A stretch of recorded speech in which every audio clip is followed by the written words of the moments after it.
Welcome students.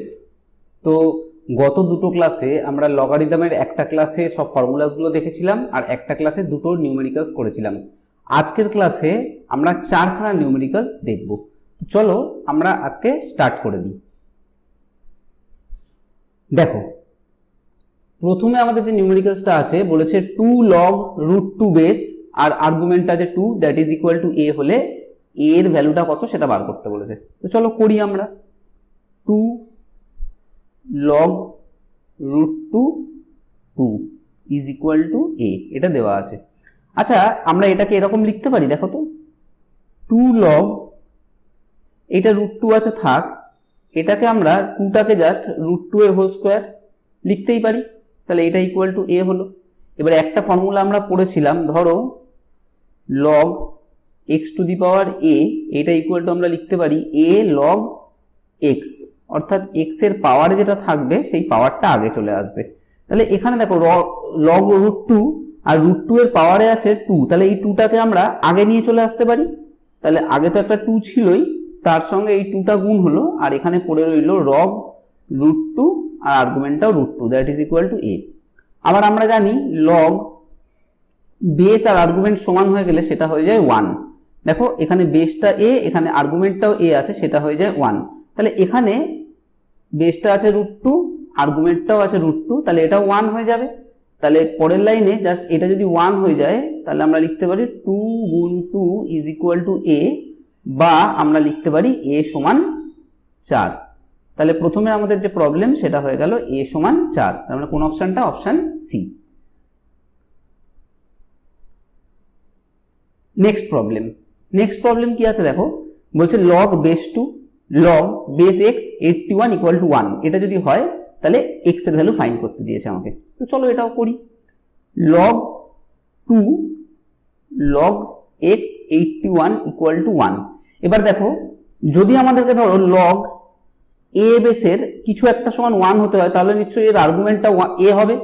Base আর argument সমান হলে তবেই না 1 হয়। তাহলে এখানে দেখো এই লগটার বেস আছে 2 আর তারপরে আছে এই জিনিসটা, তার মানে এই ভ্যালুটা নিশ্চয়ই 2 হলে তবেই এটা 1 হবে। তাহলে এখান থেকে আমরা বলতে পারি সুতরাং log x 81 এইটা ইজ ইকুয়াল টু 1, এটা আমরা বলতে পারি। তো log x 81 এইটা ইকুয়াল টু আমরা বলতে পারি, এইটা ইকুয়াল টু আমরা বলতে পারি 2। দেখো এইটার জায়গায় 2 হলে তবেই না আমরা এটাকে 1 বলতে পারবো। তাহলে log x 81 এটা ইকুয়াল টু 2। আচ্ছা দেখো তো এটাকে এরকম ভাবে লেখা যায় নাকি, log বেস x আর আর্গুমেন্টে আমরা 9 স্কোয়ার লিখতে পারি না, কারণ আমরা জানি 81 মানে কি 9 স্কোয়ার। তো এইবারে এইটা ইকুয়াল টু আমরা 2 লিখলাম। পরের লাইনে আমরা আগের প্রবলেমেও যেরকম ফর্মুলাটা বলেছিলাম যে পাওয়ার থাকলে আগে চলে আসে, তাহলে এখানে যেহেতু দুইটা পাওয়ার আছে এই পাওয়ারটা লগের আগে চলে আসবে। তাহলে 2 log x 9 is equal two 2।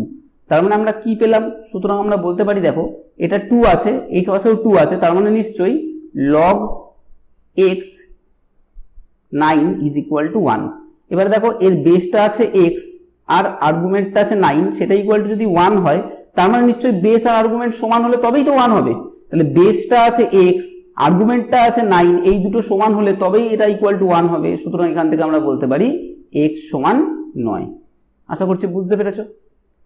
চলো এবারে আমরা প্রবলেম নাম্বার 5টা দেখি। এখানে কি বলেছে দেখো, log √7টা আছে বেস আর 343 এটা ইকুয়াল টু 1 আছে। তো আমাদেরকে এটার ভ্যালুটা বার করতে বলেছে। তো এটা একটু দেখি আমরা কিরকম ভাবে করা যেতে পারে। তো 343 কে আমরা একটু এলসিএম করব। তোমরা বাড়িতে করলেই বুঝতে পারবে। দেখো এটাকে যদি আমরা ফ্যাক্টরাইজ করি তাহলে 7 দিয়ে এটাকে ডিভাইড করলে কি আসবে, 4 7 28, হাতে রইল 6 63, 7 9 63, আবার এটাকে 7 দিয়ে যাবে, তাহলে 7 7 49। তাহলে আমরা 343 এটাকে লিখতে পারি 7 কিউব। আবার 7 কিউব মানে এটাকে আমরা লিখতে পারি √7 স্কোয়ার তার কিউব। ইচ্ছা করে লিখলাম, দেখো এখানে বেসটা √7 আছে না, ওই জন্য এটাকে √7 স্কোয়ার তার কিউব লিখলাম। তার মানে এটা হয়ে যাবে √7 টু দি পাওয়ার 6। তাহলে আমরা log √7 343 এইটা ইকুয়াল টু লিখতে পারি log √7 to the power 3 equal to, দেখো সেই একই ব্যাপার, পাওয়ারটাকে আমরা আগে নিয়ে চলে আসতে পারি, পাওয়ার আগে চলে এলো, লগ √7 বেস আর আর্গুমেন্ট সমান, তার মানে এটা ইকুয়াল টু হয়ে যাবে 1, তাহলে এটা ইকুয়াল টু হয়ে গেল আমার 3 × 1 সমান 3। তাহলে এখানে এটার ভ্যালু, সুতরাং লগ √7 343, এটার ভ্যালু হয়ে গেল 3। আশা করছি এটাও বুঝতে পেরেছো। এরপরে আজকের ক্লাসের লাস্ট প্রবলেমটা দেখব। এই প্রবলেমটা কিন্তু একটু অন্যরকম, আগের প্রবলেমগুলো সব একই টাইপের প্রবলেম ছিল, তাড়াতাড়ি দেখিয়ে দিয়েছি। লাস্ট যে প্রবলেমটা আজকের ক্লাসের 4 নম্বর প্রবলেম, এবং আগের দিনের থেকে ধরলে 6 নম্বর প্রবলেমটা একটু দেখি। দেখো এখানে আছে কি, log 10 1 plus log 10 2 plus log 10 3, এরকম করে log 10 89 পর্যন্ত আছে।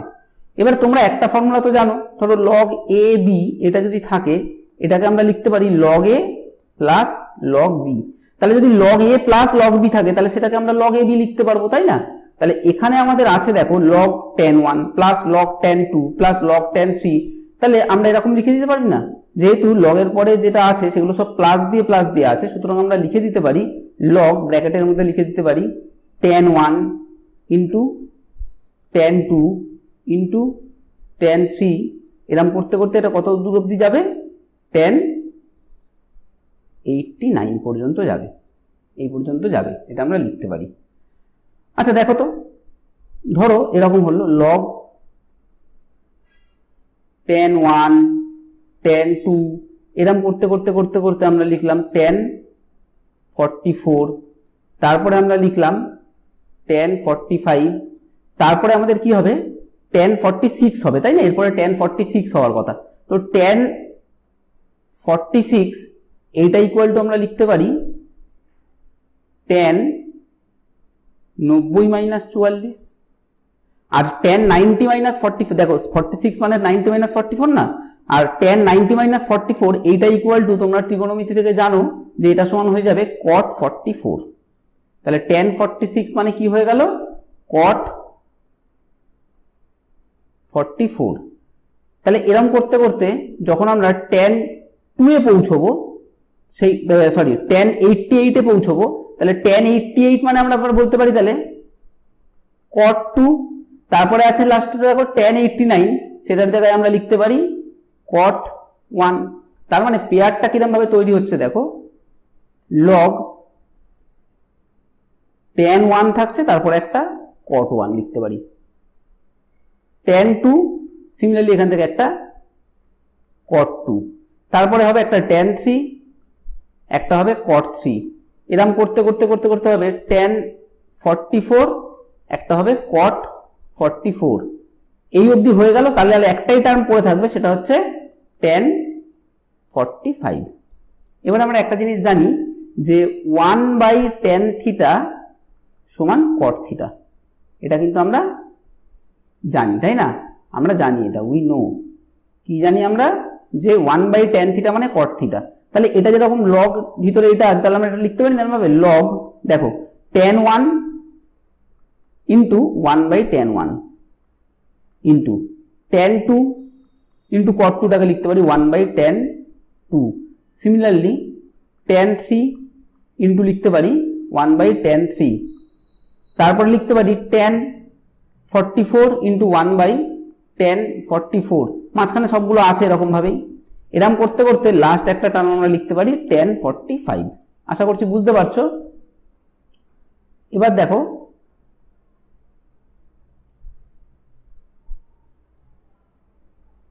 টেন ওয়ান ক্যান্সেল হবে, 10 2 ক্যান্সেল হবে, এরকম করে সব ক্যান্সেল হয়ে 1 পড়ে থাকবে, আর 10 45টা পড়ে থাকবে। 10 45 এর ভ্যালু আমরা কত জানি? 10 45 ইকুয়াল টু 1। তাহলে এখান থেকে আমাদের পড়ে থাকবে log, আর ব্র্যাকেটের মধ্যে পড়ে থাকবে 1। আর log 1 এর ভ্যালু কত? ফর্মুলা একবার গিয়ে দেখে নাও, যে কোনো বেসেরই log হোক না কেন, log 1 এর ভ্যালু সবসময় হচ্ছে 0। এই প্রবলেমটা কিন্তু একটুখানি একটা নির্দিষ্ট টাইপের প্রবলেম, সুতরাং এই প্রবলেমটা একটু ভালো করে দেখো। তার মানে এর আনসারটা আমাদের কি হয়ে গেল? এর আনসারটা হয়ে গেল আমাদের 0। একটু ভালো করে দেখবে, না বুঝতে পারলে আমাকে জিজ্ঞেস করবে, অবশ্যই বলে দেবো। তাহলে এর ভ্যালুটা আলটিমেট কি হলো? ফাইনালি এর ভ্যালু হলো 0। এটা কিন্তু একটা অন্য ধরনের প্রবলেম, তো এই প্রবলেমটা একটুখানি ভালো করে করার চেষ্টা করবে। তো আজকের ক্লাসে এই 4খানা প্রবলেম থাকলো। নেক্সট ক্লাসে আরো কিছু প্রবলেম আমরা দেখব।